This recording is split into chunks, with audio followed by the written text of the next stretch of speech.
Հարգելի գործընկերներ, ես չեմ ուզում միջամտել այս բանավեճին, զուտ մի ակնարկ անեմ, էլի, ես հաճախ լսում եմ տարբեր քաղաքական ուժերի կողմից հետևյալ եզրույթի օգտագործումը 300,000 ադրբեջանցու վերադարձ։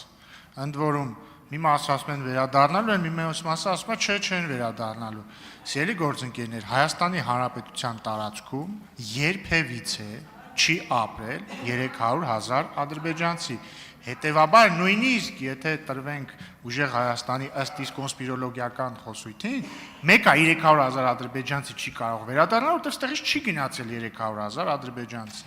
1979 թվականի մարտահամարով, եթե չեմ սխալվում, նրանց թիվը եղել է դրա կեսը, սենց ասենք։ Հետևաբար ես հորդորում եմ այդ խոսույթը չօգտագործել, իսկ ընդհանրապես ինքնին այս խնդիրն է վկայում այն մասին, որ այս թեման շատ մանիպուլատիվ է եւ ըստ իս կեղծ։